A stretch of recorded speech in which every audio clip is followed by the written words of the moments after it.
But yeah, Japan MMA, man, the absolute pinnacle. Hanging out with Sakuraba. Sakuraba's such a cool dude, 54 years old.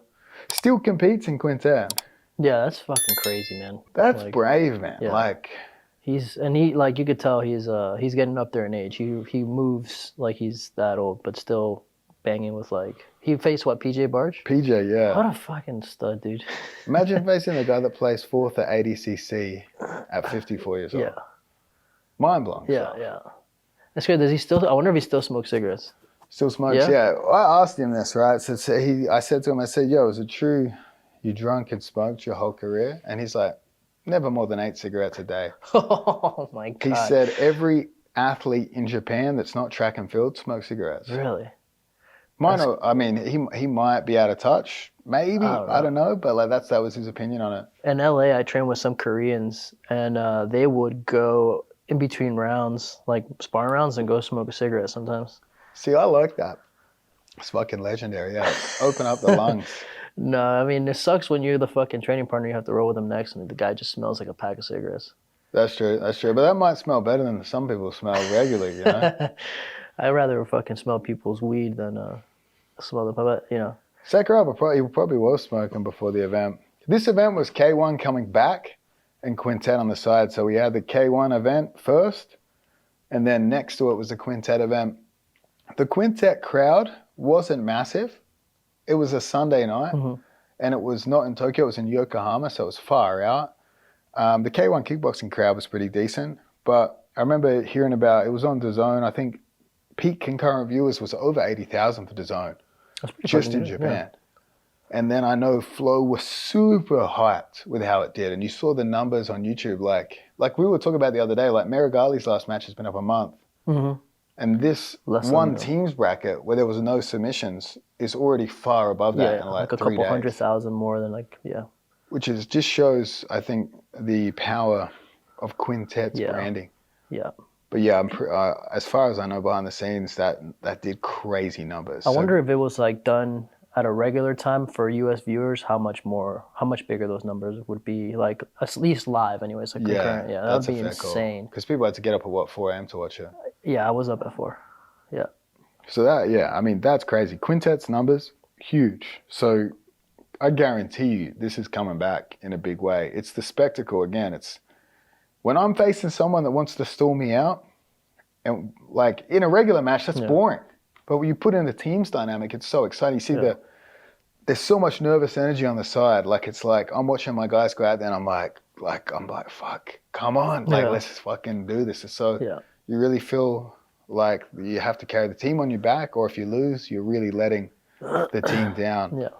And it's funny because Nicky Ryan had this fucking tough match with Santiri. Joseph Chen has a tough ass match with Tarek. Those guys are exhausted. I go out, have the Gregor match, can't finish Gregor, walk off stage, and the Quintet ladies immediately like, yo, we need your order for the next event. Yeah. And both Joseph and Nicky Ryan were like, we can't go first. And I was like, oh yeah, fucking great. I'll just I'll jump back in. But luckily the way everything matched up, I was able to put them in a position that they didn't have to go again. Nicky Ryan being fatigued, and me trying to protect Joseph for trials. Yeah. Because Joseph was a bit hesitant to do the event, but I was like, bro, I mean, we're going to smash it. Yeah. Obviously, we didn't smash it as much as we thought we would have, but I still really want to protect Joseph because obviously we saw what he just did. But in terms of finishing up with Japan, Quintet, best event to be a part of. Basically, John Danaher told the promoters literally to go fuck themselves. Wow. So when they reached out to me about potentially replacing him, I'm jumping in. You know, like Sakuraba is a fucking legend. He deserves all the respect in the world for what he's not only given us, and so like his Gracie Hunter legacy, all his fights throughout history, sacrificing his body, his brain, and now he gave Quintet to the Jiu Jitsu world, which everyone loved back in the day. So now for me, both in terms of I knew it would be great for our team, and I know it's great for the sport. These are all the reasons I wanted to do it. And also that Sakuraba's running the show. It really helps if you like the promoter of an organization. a lot of organizations will have people that deserve to be told to go fuck themselves, but definitely not Sakuraba's crew. Yeah, that's a sick promotion, man. I was up at 4, but it was really fun to see. I love the fucking mismatches you get, like size wise and stuff, and yeah, it just makes for a super exciting event overall. Yeah, man, I loved being a part of it. Hopefully, get involved. Hopefully, we'll be back. So I'm always thinking about like creating a spectacle my own right. So I remember thinking, B team bulls. There's an inside joke there. I won't need to go into that in details. You know, that's what episode 2. If they want to go back to that joke. Urban Dictionary bull, but that's the joke. B team bulls. I was like, yo, we could come out looking like the Chicago Bulls. You know, and I remember like growing up watching Space Jam.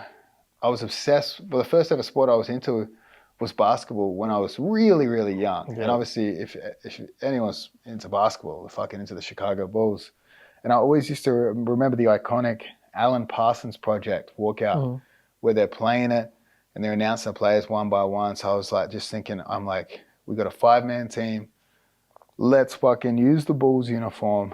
I had my friend Shane Adelaide design this sick design. They came out amazing. Scramble produced it at the last second. They produced it for all the teams, but obviously ours was last second because we were in last. I got the Alan Parsons Project music combined with the spectacle of the walkouts for Japan. Like they put so much budget into that we got the walkouts. So I got to capture a bit of Genki Sudo energy. We're planning the walkouts, we're planning the designs, the looks, go out to the crowd. But it was super exciting walking out with the guys with the Alan Parsons Project, like that iconic music playing. So I thought all of that contributed to the spectacle of the entire event. Yeah, a lot of people were talking about the Bulls rash guards and stuff. Just looks so good, right? Yeah, all you were missing was the jumpsuits that you just fucking rip off. Oh yeah, we need the button-ups. I had a plan with Street X. We were gonna do some button-ups. The plan was Gabby Garcia match, full button-up stripper tracksuit. I was gonna compete against her in a man thong or some fucking banana hammocks and just boom, boom, and then take down the beast, you know.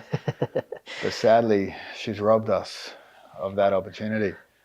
But yeah, like I said, Joseph killed it. Joseph went against Tarek. Fuck. Yeah. You know a guy's good when there's a move named after him, the Tarek Plata.